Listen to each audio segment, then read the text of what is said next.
Halo semuanya, di kesempatan kali ini kita akan membahas tentang arbitrase nih. Kira-kira arbitrase itu apa ya? Ada yang tahu nggak? Dan kira-kira apa aja yang bisa kita bahas dari arbitrase? Oleh sebab itu, yuk kita langsung aja bahas tentang apa itu arbitrase. Nah teman-teman, sebelum kita menuju ke pembahasan tentang arbitrase, kita perlu tahu dulu ya bahwa permasalahan atau sengketa itu memang sering terjadi di lingkungan masyarakat, baik di lini kegiatan bisnis, ekonomi maupun yang lain-lain, yang biasa disebabkan karena perbedaan pendapat, benturan kepentingan, hingga rasa takut dirugikan. Seperti yang kita ketahui, penyelesaian sengketa itu kebanyakan dilaksanakan menggunakan cara litigasi atau penyelesaian sengketa melalui proses persidangan yang diawali dengan pengajuan gugatan ke pengadilan dan diakhiri dengan putusan hakim.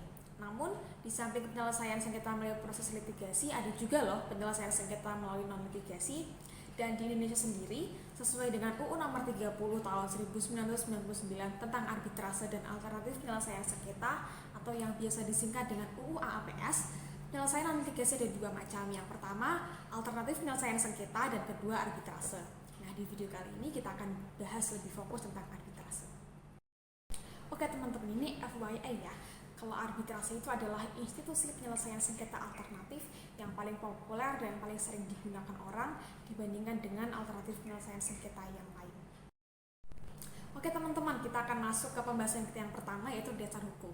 Dasar hukum arbitrase itu adalah Undang-Undang Nomor 30 Tahun 1999 tentang arbitrase dan alternatif penyelesaian sengketa atau yang kita singkat tadi sebagai UU AAPS. Oke teman-teman, kita masuk ke poin pembahasan kita yang kedua nih, tentang pengertian arbitrase. Nah, istilah arbitrase sendiri berasal dari kata arbitrare yang merupakan bahasa Latin dan memiliki arti kekuasaan untuk menyelesaikan sesuatu perkara menurut kebijaksanaan. Dan menurut pasal 1 UU Nomor 30 Tahun 1999 tentang arbitrase dan alternatif penyelesaian sengketa, arbitrase adalah cara penyelesaian suatu sengketa perdata di luar peradilan umum yang didasarkan pada perjanjian arbitrase yang dibuat secara tertulis oleh para pihak yang bersengketa. Atau bisa juga diartikan bahwa arbitrase adalah perjanjian perdata yang dibuat berdasarkan kesepakatan para pihak untuk menyelesaikan sengketa mereka yang diputuskan oleh pihak ketiga yang disebut arbiter. Ingat ya teman-teman, arbiter.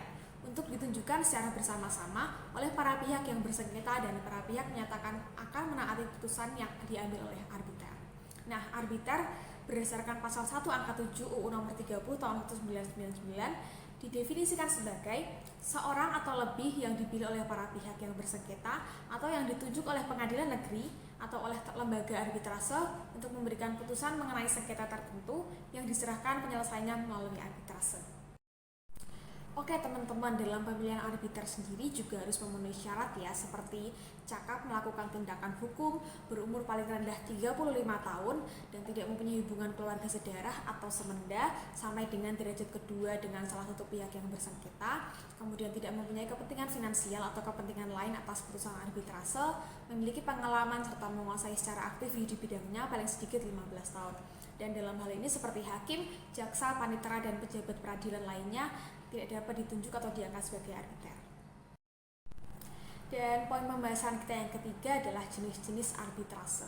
Menurut Priyatna Abdurrashid, arbitrase dapat digolongkan menjadi 3 jenis, yakni yang pertama, quality arbitration, yang artinya menyangkut permasalahan kontraktual yang dengan sendirinya memerlukan para arbitrator dengan kualifikasi teknis yang tinggi. Yang kedua adalah technical arbitration, yang tidak menyangkut permasalahan faktual sebagaimana halnya dengan masalah yang timbul dalam penyusunan dokumen atau aplikasi ketentuan-ketentuan kontrak. Dan jenis arbitrase yang ketiga yaitu mixed arbitration, yaitu untuk sengketa baik permasalahan faktual maupun hukum nih teman-teman. Oke, next pembahasan kita yang keempat mengenai mekanisme arbitrase. Nah, dalam hal timbulnya sengketa, pemohon harus memberitahukan dengan surat tercatat, telegram, telex, faksimiles, email, atau dengan buku ekspedisi kepada termohon bahwa syarat arbitrase yang diadakan oleh pemohon atau termohon itu berlaku. Dan perlu dipahami juga teman-teman bahwa persetujuan untuk menyelesaikan sengketa melalui arbitrase dimuat dalam suatu dokumen yang ditandatangani oleh para pihak, yang dimana dokumen tersebut harus memuat nama dan alamat para pihak, penunjukan kepada klausa atau perjanjian arbitrase yang berlaku, kemudian ada juga perjanjian atau masalah, yang menjadi sengketa, kemudian dasar tuntutan dan jumlah yang dituntut apabila ada, kemudian cara penyelesaian yang dikehendaki, dan yang terakhir adalah perjanjian yang diadakan oleh para pihak tentang jumlah arbiter, atau apabila tidak pernah diadakan perjanjian semacam itu, pemohon dapat mengajukan usul tentang jumlah arbiter yang dikehendaki dalam jumlah ganjil. Dan kira-kira gimana ya jika para pihak dapat menyelesaikan sengketanya pada lembaga arbitrase? Oke, kita bahas dulu. Yang pertama, penyelesaian sengketa melalui lembaga arbitrase harus terlebih dahulu dengan kesepakatan para pihak secara tertulis untuk melakukan penyelesaian menggunakan lembaga arbitrase. Kemudian yang kedua, para pihak menyepakati dan mengikatkan diri untuk menyelesaikan perselisihan yang akan terjadi oleh arbitrase sebelum terjadi perselisihan yang nyata dengan menambahkan klausul pada perjanjian pokok. Namun, apabila para pihak belum memasukkannya pada klausul perjanjian pokok, maka para pihak dapat melakukan kesepakatan apabila sengketa telah terjadi dengan menggunakan akta kompromis yang ditandatangani kedua belah pihak dan disaksikan oleh notaris. Kemudian, penyelesaian sengketa dengan menggunakan lembaga arbitrase akan menghasilkan putusan arbitrase. Menurut Undang-Undang Nomor 30 Tahun 1999, arbiter atau majelis arbitrase untuk segera menjatuhkan putusan arbitrase selambat-lambatnya 30 hari terhitung sejak selesainya pemeriksaan sengketa oleh arbiter.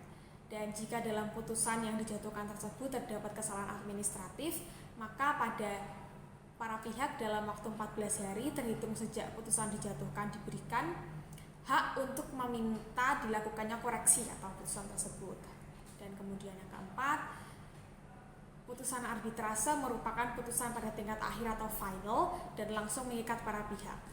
Putusan arbitrase dapat dilaksanakan setelah putusan tersebut didaftarkan arbiter atau kuasanya ke panitera pengadilan negeri.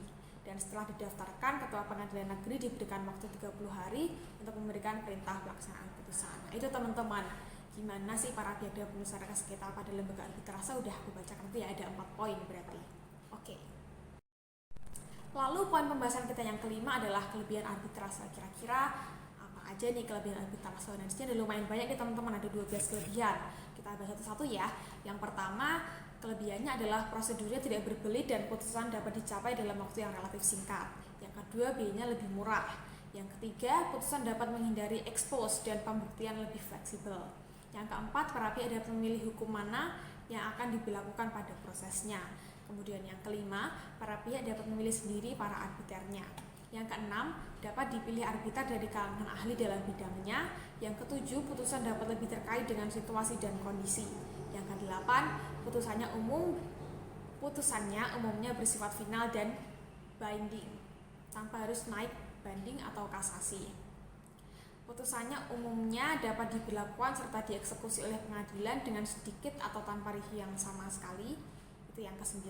Kemudian yang ke-10, prosedurnya lebih mudah dimengerti oleh masyarakat luas. Kemudian kelebihan yang 11, menutup kemungkinan untuk dilakukannya forum shopping atau forum penyelundupan atau etikat buruk untuk mengalihkan pokok persoalan. Kemudian kelebihan yang terakhir yaitu yang ke-12, penyelesaian sengketa di pengadilan akan mencari siapa yang salah dan siapa yang benar, dan hasilnya akan dapat merenggangkan hubungan dagang di antara para pihak yang bersengketa. Oke teman-teman, itu tadi kelebihannya. Sekarang poin pembahasan kita yang ke-6 yaitu kekurangan arbitrase.